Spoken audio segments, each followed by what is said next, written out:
शिक्षक साथियों नमस्कार। अभी जो हमारे सामने ज्वलंत मुद्दा है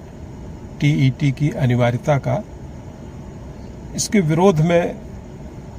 अध्यापक शिक्षक संयुक्त मोर्चा के बैनर तले जो प्रदर्शन, जो ताकत, जो यूनिटी शिक्षकों ने दिखाई है, तो निश्चित रूप से शासन और प्रशासन दोनों इससे भौचक है और शिक्षकों की इस यूनिटी को, एकता को तोड़ने के प्रयास भी शुरू हो गए हैं। तो प्रदेश के लगभग 1.5 लाख शिक्षक जिनकी नौकरी दांव पर लगी है, जो कि पूर्ण रूप से निर्दोष हैं, कहीं से भी इनका जो मामला है वो टीईटी से जुड़ा हुआ नहीं है, बावजूद इसके इनकी टीईटी की अनिवार्यता करके जो एक कष्ट, एक तकलीफ शिक्षकों के सामने ला दी गई है, इसको लेकर के मध्य प्रदेश सरकार का दायित्व बनता है कि वो शिक्षकों के हित में काम करे। और सबसे पहला तो यही है कि वो माननीय सर्वोच्च न्यायालय में रिव्यू पिटीशन के माध्यम से इनका पक्ष रखे। अभी हालांकि सरकार के द्वारा ये कहा जा रहा है कि कंटेम्प्ट ऑफ कोर्ट का भय सरकार को है कि यदि वह शिक्षकों का मामला लेकर के सुप्रीम कोर्ट जाती है तो कंटेम्प्ट ऑफ कोर्ट की संभावना उनको दिख रही है। तो ये बड़ी हास्यास्पद बात है कि प्रदेश सरकार इस प्रदेश के 1.5 लाख शिक्षकों के भविष्य के बारे में नहीं सोच रही है, जबकि वो कहीं से भी किसी भी प्रकार से दोषी नहीं है और उनका पक्ष माननीय सर्वोच्च न्यायालय में रखने से हिचकिचा रही है। जबकि जरूरी नहीं है कि सरकार जो है माननीय सुप्रीम कोर्ट के निर्णय के खिलाफ ही जाए, लेकिन इस बात को लेकर के तो जा सकती है कि माननीय सुप्रीम कोर्ट में जो सुनवाई हुई, जो निर्णय हुआ, उसमें मध्य प्रदेश सरकार का और ना ही मध्य प्रदेश के शिक्षकों का कोई पक्ष नहीं सुना गया है। तो ये अपने आप में बड़ा आधार है सरकार का रिव्यू में जाने का। सरकार को सबसे पहले तो बहुत अच्छा मुद्दा तो यही है कि मध्य प्रदेश में 2005 से संविदा साला शिक्षक पात्रता परीक्षा के माध्यम से भर्तियां हुई हैं और अधिकांश शिक्षकों की जो नियुक्ति हुई है वो एक पात्रता परीक्षा के आधार पर ही हुई है। तो इसी बात को लेकर के भी माननीय सर्वोच्च न्यायालय में सरकार जा सकती है और इस पात्रता परीक्षा को सरकार को मान्यता दिलाना चाहिए और निश्चित रूप से मान्यता मिलेगी। बिल्कुल यह बात गले नहीं बैठती है कि एक बार पात्रता परीक्षा दे लेने के बाद और चयन हो जाने के बाद फिर से दोबारा पात्रता परीक्षा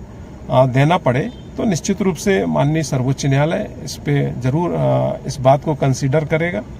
और भी ऐसे तमाम मुद्दे हैं जिनको लेकर के सरकार को सर्वोच्च न्यायालय में जाना चाहिए। इसमें एक महत्वपूर्ण विषय यह भी है कि टीईटी के लिए एक निर्धारित अर्हता होती है और उसमें उसके अनुसार जो है अधिकारी परीक्षा में 50% या उससे अधिक मार्क्स का होना जरूरी है, जबकि इन शिक्षकों की भर्ती के समय परसेंटेज की कोई बाध्यता नहीं थी। तो बहुत से हमारे शिक्षक साथी ऐसे भी हैं जिनके अधिकारी परीक्षा में या 12वीं या स्नातक में जो है वो 50% से कम मार्क्स हैं। तो इस प्रकार ये टीईटी के लिए ही अपात्र हैं। तो सरकार का दायित्व तो बनता है कि वो इस संबंध में न्यायालय से मार्गदर्शन ले। और भी ऐसे मुद्दे हैं हमारे विशेष पिछड़ी जनजाति, बैगा, भारिया, ये ऐसी जनजातियां हैं जिनको सरकार मुख्य धारा में शामिल करने के लिए, उनका स्टेटस ऊपर लाने के लिए जो है बिना चयन प्रक्रिया के सिर्फ न्यूनतम अर्हता यदि उनके पास है तो सारे भर्ती प्रक्रियाओं को शिथिल करते हुए उन्हें नियुक्ति प्रदान की गई है। अब ऐसे शिक्षकों की टीईटी लेना, फिर उनको सेवा से बाहर करना, तो ये जो हमारी मंशा रही है उनका शैक्षणिक और सामाजिक स्तर ऊंचा उठाने के लिए, तो उन प्रयासों का क्या होगा, ये बात को लेकर के भी माननीय सुप्रीम कोर्ट में सरकार को पक्ष रखना चाहिए। और एक और जो विशेष बात है, जो एनसीटी के अधिनियम में जहां पर न्यूनतम योग्यता का उल्लेख है, वहां पर बहुत सी छूट का भी प्रावधान है। ऐसे शिक्षक जिनकी नियुक्ति जो है 3 सितंबर 2001 के बाद हुई है, उन्हें भी छूट दी गई है कि एनसीटी विनियम 2001 में जो निर्धारित योग्यता है वो यदि उनके पास है तो उनको टीईटी से छूट दी गई है। तो वो निर्धारित योग्यता सभी शिक्षकों के पास है। इसी प्रकार उसमें यह भी प्रावधान है कि 3 सितंबर 2001 के पहले जो नियुक्त हुए हैं उनके लिए न्यूनतम योग्यता वही रहेगी जो भर्ती के समय थी। तो इस प्रकार ये बहुत सारी छूट जो है उसका भी उल्लेख अधिनियम में है। तो इन छूट की बात भी सुप्रीम कोर्ट में राज्य सरकार को करना चाहिए, बताना चाहिए कि इन्हीं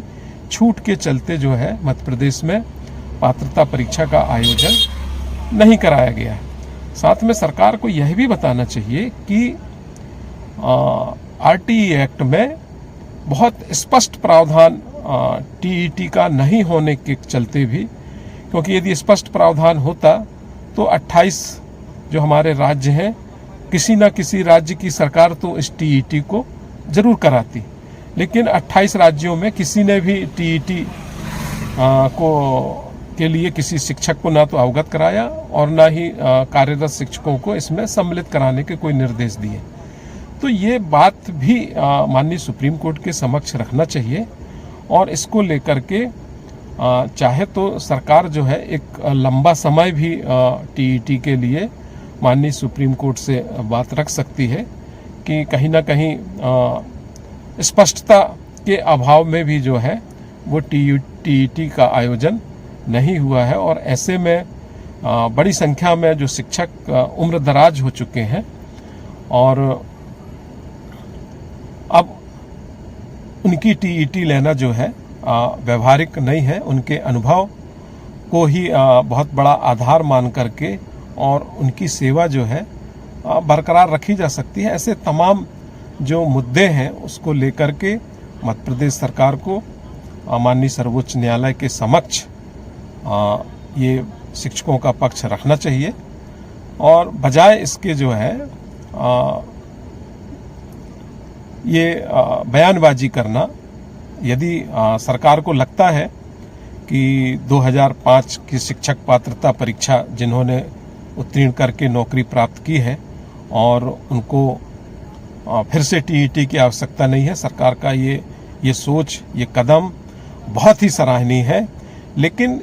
इसे सिर्फ बयानबाजी के द्वारा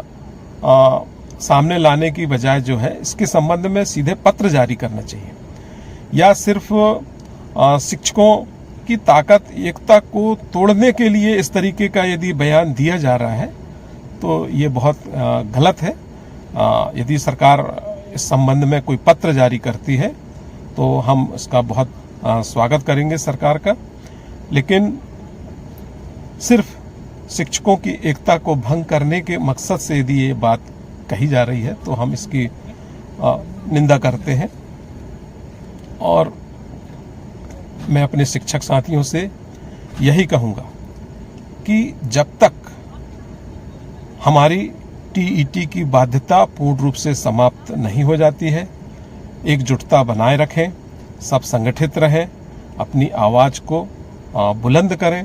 जैसा कि शासन के द्वारा या माननीय मंत्री जी के द्वारा कहा जा रहा है